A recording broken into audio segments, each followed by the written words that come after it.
Hello guys, welcome back to my YouTube channel. आज की video बहुत ही इन्फॉर्मेटिव वीडियो है। मैं आज आपको ये बताऊंगी कि ठाकुर जी की भोग सेवा करनी कैसे है। हो सकती है मुझ में कुछ कमी हो तो उसको आप कमेंट में बता दीजिएगा। धीरे धीरे मैं भी भक्ति सीख रही हूँ, तो जितना मुझसे हो सका, मैं जो आज तक सीख पाई वो मैं आपको बता रही हूँ। इससे ज़्यादा कुछ शेयर करना हो आप मुझे बताइएगा, ठीक है। और अगर आपको कुछ ज़्यादा नॉलेज हो उसको भी ऐड करिएगा, जितनी अच्छी सेवा हो सके। सबसे पहले हम किचन में बाल बांध लेंगे। जितने बार हाथ धोना पड़े उतने बार हाथ धोना है, चाहे कुछ हो जाए। वॉशरूम से आए, कपड़े में हाथ लगाए, कुछ भी करें, हाथ धोना है। हाथ धोने में कंजूसी बिल्कुल नहीं करनी है। सौभाग्य है, ठाकुर जी का भोग बना रहे हैं। कपड़े बदल लीजिए, कुल्ला कर लीजिए, मुंह हाथ धो लीजिए, हाथ साफ कर लीजिए, मस्त होके आइए, प्रसाद बनाइए। 2 टॉवल रखेंगे हम, जिसमें एक जो है आप अपना हाथ पोछेंगे, ठीक है। इसको ना रोज़मर्रा के जो किचन टॉवल होते हैं ना उससे अलग रखना है। ये सिर्फ भोग के समय यूज़ होगा। हाँ, गंगा जल ना एक स्प्रे बॉटल में रख लीजिए। इसमें मेरा ये लाल इसलिए है क्योंकि इसमें ना केसर मिला हुआ है, गुलाब जल है और केवड़ा जल है। बात बिल्कुल नहीं करना है, हाथों पे, सर पे, सब मतलब अच्छे से गंगा जल स्प्रे करके शुद्ध हो जाइए। बात बिल्कुल नहीं करनी है। सबसे अच्छा उपाय ये है कि आप मास्क अप्लाई कर लीजिए, सबसे बेस्ट है। जो दूसरा टॉवल मैंने आपको दिखाया था ना, ये हम ठाकुर जी की जो खाएंगे ना, जिसमें भोग आप पवाएंगे, उस प्लेट को पोंछने के लिए, उस प्लेट, कटोरी, चम्मच, ग्लास को पोंछने के लिए कढ़ाई यूज़ कर रहे हैं, तवा यूज़ कर रहे हैं, कुकर यूज़ कर रहे हैं, चम्मच यूज़ कर रहे हैं, पलटा, चिमटा, जो भी आप यूटेंसिल्स यूज़ कर रहे हैं उसको पोंछने के लिए है।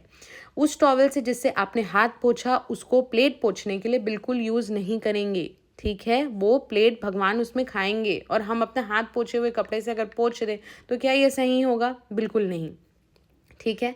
इस टॉवल को आप प्लेटफॉर्म पे बिल्कुल मत रखिएगा, फोल्ड करके एक ट्रे पे या थाली पे रखिए। प्लेटफॉर्म भी गंदा है, जितनी शुद्धता हमसे मेंटेन हो सके 100% देने की कोशिश करेंगे। जहाँ पे भी आप खाना बना रहे हैं उस एरिया पे गंगा जल स्प्रे करके पहले पोंछ लीजिए, गंगा जल स्प्रे कर लीजिए।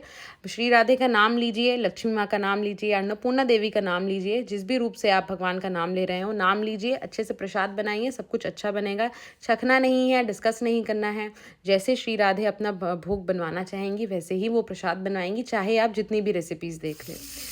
आपको अगर मंत्र ना पता हो तो आप ये कर सकते हैं कि आप घंटी, तो वैसे तो हमें घंटी बजानी ही है, भोग लगाना है तो घंटी बजानी है, और या ताली बजा सकते हैं और प्रार्थना कर सकते हैं कि हे भगवान, मैंने आपके लिए भक्ति से और बहुत पूर्ण रूप प्यार से और बहुत शुद्धता से आपके लिए ये प्रसाद बनाया है, तो प्लीज़ आप ये भोग खाइए, आप भोग पाइए, ठीक है। और किचन को क्लीन रखना है जितना हो सके, आप उस एरिया को क्लीन रखते जाइए, क्योंकि हमको यहाँ पे अभी सर्विंग भी करनी है ना। हाथ धोइए, हाथ धोने में कंजूसी बिल्कुल नहीं करनी है। घी से बनाइए, सरसों तेल से बनाइए, जो भी आपके पास साधन हो उससे बनाइए। धीरे धीरे जैसे आपकी भक्ति बढ़ती जाएगी तो श्री राधे को, जब आपकी भक्ति बहुत रास आ जाएगी ना, तो अपने आप आपकी भक्ति को सही करने के लिए वो साधन बनाती जाएंगी। जैसी आप सेवा देना चाहते हो उस तरह की सेवा के हिसाब से आपके पास साधन सब हो जाएगा, है ना। मंत्र अगर आप चाहें तो ये यूज़ कर सकते हैं कि आप ये कह सकते हैं, नमो ब्राह्मण हिताय कृष्णाय गोविंदाय नमो नमः। उसके अलावा ये कह सकते हैं, त्वदीयं वस्तु गोविंद तुभ्यमेव समर्पय, गृहाण सम्मुखो भूत्वा प्रसीद परमेश्वर। इसका मतलब ये होता है कि हे भगवान कृष्ण, मैं अब आपके अगर गुरु हो तो उनका नाम आप ले सकते हैं। मेरे पास जो कुछ भी है मैं उसे पूर्ण रूप से, पूरी भक्ति से, पूरी शुद्धता से आपको अर्पित करता हूँ, इसको आप स्वीकार करिए। इसका मतलब ये होता है। वैसे तो हम प्रसाद में आज हमारे भगवान के लिए ना पालक पनीर, एक इंस्टा की रेसिपी मैंने देखी थी जो हमेशा की होती है ना, मिक्सी में पीस करके, उससे थोड़ी डिफरेंट लगी। उसमें अंतर इतना था कि उसमें प्याज लहसुन था। हम प्याज लहसुन नहीं खा रहे थे तो बिना प्याज लहसुन के बनाएंगे, है ना।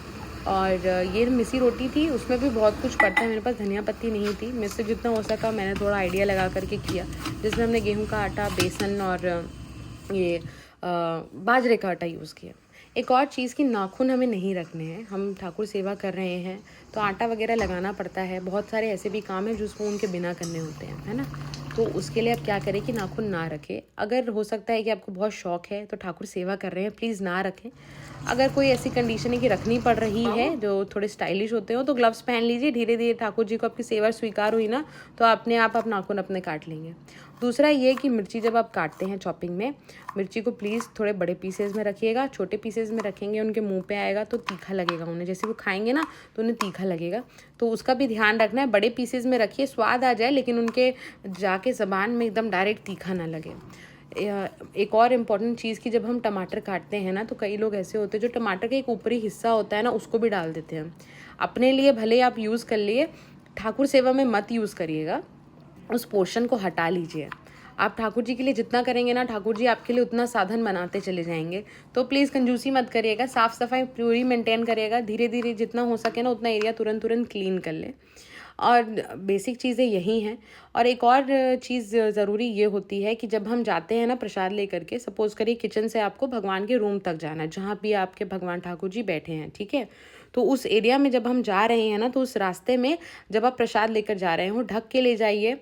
और प्लीज़ बात मत करिएगा। दूसरा, अगर कोई लोग हो ना तो उनको साइड कर दीजिए कि जब मतलब थोड़ा साइड हो जाए, जैसे मंदिरों में ले जाया जाता है, जितनी आप सेवा कर सकें। हाँ, कहा जाता है कि गृहस्थ आश्रम में उतना नहीं हो पाता। एक और चीज़ कि जैसे गैस पे इस तरीके से जब हम रोटियां सेकते हैं ना, प्लीज़ ठाकुर जी के लिए ये मत करिएगा।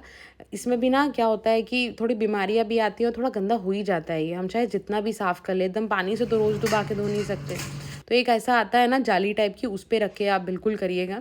ठाकुर जी के लिए जो प्लेट लगी ना, वो प्लेट मैं आपको मैं आपको नहीं दिखा पाऊंगी। ये एक सैम्पल प्लेट मैं आपके लिए तैयार कर रही हूँ। तुलसी माँ को रखिएगा, क्योंकि विदाउट तुलसी लीव्स ठाकुर जी भोग नहीं लेते हैं, है ना। तो ये जो है, ये प्लेट भी ठाकुर जी के लिए यूज़ होती है। ये मैं आपको वीडियो में दिखा रही हूँ। प्लीज़ अच्छा लगे तो सब्सक्राइब करिएगा।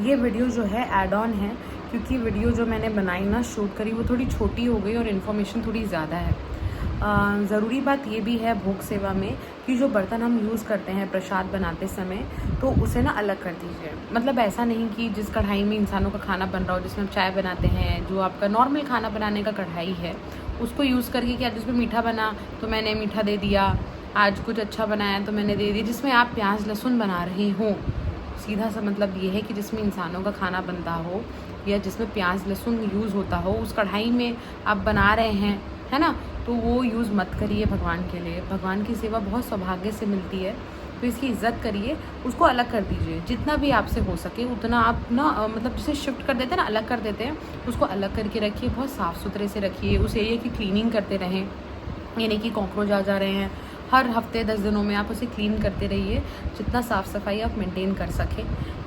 आप जिस भी रूप में भगवान को माने, मतलब जैसे आपने भाई बना लिया, बेटा बना लिया, कोई दोस्त बनाता है, इस सबसे ऊपर ये सच्चाई है कि वो भगवान है, वो नारायण है।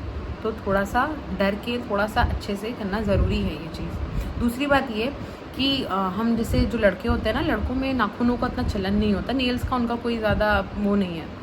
लड़कियों में ऐसा होता है कि हम नेल पेंट लगाएंगे, नेल पेंट लगाइए, लेकिन जो मतलब नाखून होते हैं ना, प्लीज़ उसे काट लीजिए, क्योंकि वो गंदा जितना भी आप मेंटेन करें ना, वो गंदा हो जाता है। आटा लगा रहे हैं, चावल धो रहे हैं, सब्जी धो रहे हैं, भगवान का काम कर रहे हैं ना, प्रसाद बना रहे हैं ठाकुर जी के लिए, और ठाकुर जी से ज़्यादा क्या आपके नेल्स हैं, आप खुद सोचिए। और कुछ चीज़ें ना ठाकुर जी अपने आप आपसे करवा लेंगे। जैसे जैसे आपका भाव बढ़ता जाएगा ना, और आपका वो बढ़ता हुआ भाव जब ठाकुर जी एक्सेप्ट कर लेंगे ना, तो आप अपने से ही बहुत सारी चीज़ें छोड़ देंगे। तीसरी चीज़ ये कि खुद सेल्फ भी अपने आप को क्लीन करिए। जब आप प्रसाद बनाने जा रहे हों, तो प्रसाद बनाने से पहले जाहिर सी बात है कि आप नाश्ता भी करेंगे, तो हमने उस कपड़ों में खा लिया ना, तो उस कपड़ों को बदल लीजिए। अच्छे तरीके से सब आप साफ़ हो जाइए, वॉशरूम जा कर के हाथ पैर सब धोइए।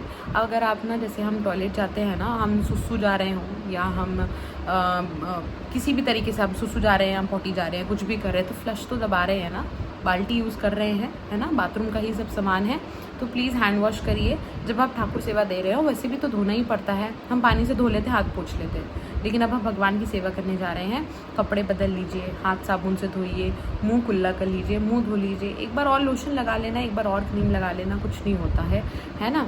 और वैसे भी क्या होगा ना कि क्रीम की चमक से ज़्यादा जब हम ठाकुर सेवा करते हैं ना, तो राधा रानी की कृपा से, श्रीमती राधा रानी की कृपा से ना, अपने आप एक ऐसी चमक रहेगी ना कि आप भीड़ से थोड़ा अलग लगेंगे, और शायद ये कुछ दिनों के बाद आपको महसूस भी होने लगे। और ठाकुर जी को जब हम प्रसाद लगा लेंगे, एक और चीज़, ठाकुर जी को जैसे ही हम प्रसाद लगा लेते हैं ना, पर्दा कर दीजिए, उस रूम में मत जाइए। मुझे पता है कि कई लोगों की आदत होगी कि हाथ से सब कुछ मिलाया और भगवान को खिलाया। हाँ, वैसे आप पवाइए, लेकिन स्पून का यूज़ करिए। पहले के जो 15 मिनट होते हैं ना, प्लीज़ नियम अनुसार 15 या 10 मिनट ही सही आप द्वार बंद कर दीजिए, या पर्दे हैं तो पर्दे लगा दीजिए। 10 मिनट बाद आप ताली बजाइए, जाइए। और अगर आपको आदत है, अगर आपके ठाकुर जी को ये भाव है कि आप अपने हाथों से उन्हें खिलाते हैं, तो प्लीज़ उन्हें अपने हाथों से खिलाइएगा, लेकिन हाथ साफ़ कर लीजिएगा। फिर से मुँह उनका पोंछ दीजिएगा, और पोंछ के सारा खाना जो है ना, आपको चिंता करने की ज़रूरत नहीं है कि अलग अलग बर्तन यूज़ करें तो क्या अलग अलग बनाएंगे, नहीं। उसी खाने को थोड़ा ज़्यादा बना लीजिए ना, फिर आप खाना हटा लीजिएगा, अपने बर्तनों में पलट लीजिए, और फिर वो प्रसाद आप सब सेवन करिए। तो यही बेसिक कुछ नियम होते हैं। और अगर आपको वीडियो अच्छी लग रही हो, मैं आपसे लास्ट में यही कहना चाहूँगी कि वीडियो अच्छी लग रही हो तो प्लीज़ चैनल को सब्सक्राइब करिएगा, लाइक करिएगा, वीडियो को पूरा देखिए। आप ही लोगों के लिए जितना मैंने अभी तक सीखा है इन कुछ सालों में, वो वीडियो जो है, उस वीडियो के थ्रू मैं आपके पास लेकर के आई हूँ। इसमें अगर आपको कम लग रहा हो तो प्लीज़ आप कमेंट में मुझे बताइएगा। मैं भी सीख रही हूँ, आप भी सीख रहे हैं, है ना। तो अगर कुछ गड़बड़ी हो गई तो प्लीज़ बुरा मत मानना, लेकिन जो मैं करती हूँ, जो मुझे मेरी मम्मी ने सिखाया है, जो मैंने और मेरे भाई ने सीखा है, हम वही आपको दिखा रहे हैं। और प्लीज़ वीडियो को लाइक करिएगा। और एक चीज़ और कि ये नहीं है कि मैं घी से खाना बनाऊंगा, मैं सोने के बर्तनों में दूंगा, मैं चांदी के प्लेट में दूंगा तो भगवान मेरी भक्ति स्वीकार करेंगे, नहीं। आप अगर एक गुड़ भी दे रहे हैं ना, उस पर भक्ति, उसमें भाव रहना बहुत ज़रूरी है। प्रसाद बनाना, उनकी सेवा करना, उन्हें एक पूरी प्रॉपर सेवा देना, वो धीरे धीरे बढ़ते हुए भाव के साथ में जाता है। वो आपका अपना भाव है। जब भाव एक्सेप्ट करते हैं ना भगवान, तो अपने आप से वो चाहते हैं कि तुम मेरे लिए आज ये करो, तुम मेरे लिए आज वो करो। तो घबराइए मत, शुरू करिए। आप एक कदम भक्ति की तरफ बढ़ाएंगे ना, अपने भगवान के प्रति, अपने आराध्य के प्रति आप एक कदम बढ़ाएंगे ना, तो वो आपके प्रति खड़े हो जाएंगे सामने कि आ जाओ। तो इसलिए घबराइए मत, स्टार्ट करिए। और चैनल को प्लीज़ सब्सक्राइब करिएगा। Thanks for watching. Radhe Radhe.